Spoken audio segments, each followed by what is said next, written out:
La mer Morte, une étendue d'eau salée jouxtant la Jordanie et Israël. Un lac situé à plus de 400 mètres en dessous du niveau de la mer. Le point le plus bas de notre planète. Une salinité si haute que l'on y flotte. Sans oublier sa boue aux 1001 minéraux qui fait le bonheur des spas environnants. Autour, les oasis et sites historiques ornementent les dunes désertiques. Aujourd'hui, la température extérieure dépasse les 40 degrés. Celle de l'eau avoisine les 38 degrés. Ces plongeurs s'apprêtent à explorer les fonds marins. Ce qui est d'habitude formellement prohibé, sous peine de se blesser les yeux en raison de la très forte teneur en sel. Malgré son potentiel, cette région souffrait d'un manque de développement et semblait à l'abandon il y a encore quelques années. Un panorama parfois désolé, une merveille du monde qui, au lieu de devenir un centre touristique international, semblait voué à la disparition. Les lieux touristiques fermés les uns après les autres, les infrastructures et les routes périclitées.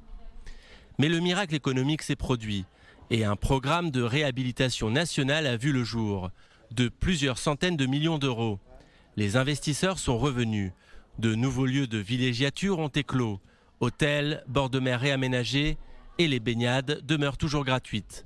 Pour la première fois depuis 20 ans, un nouvel hôtel a ouvert cette année, le Milos.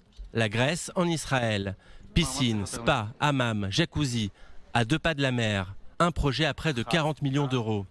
Il faudra compter 650 € pour 2 nuits en chambre double le week-end. Plus cher que les anciens hôtels alentours. 600 € pour le Hod Yamamelach, contre moins de 500 € au Crown Plaza et 400 € au Israël.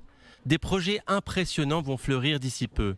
Comme cet hôtel capsule, le plus grand du Moyen-Orient. 500 chambres à 20 € la nuit pour une personne ou 40 € pour un couple. De quoi révolutionner le tourisme régional.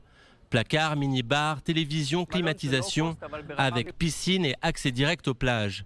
Bref, du low-cost de luxe. Quant à ce nouveau centre commercial, vous pourrez y faire vos achats sans payer la TVA, soit 17% en moins sur la facture. Mais le plus beau reste à venir, la vallée de la mer Morte. 130 millions d'euros pour un projet qui va vraiment changer la donne. Avec la construction de promenades, de cafés, de restaurants, de concepts et aussi d'un hôtel Bereshit, petit frère de celui de Mitzpe Ramon, du très haut de gamme. Le nombre de touristes est passé de 200 000 personnes en 2002 à 2 millions en 2008. Alors les investisseurs et l'État avaient tout intérêt à ressusciter la mer Morte et enterrer l'adage selon lequel Tel Aviv est une ville sans pause et la mer Morte, une pause sans ville.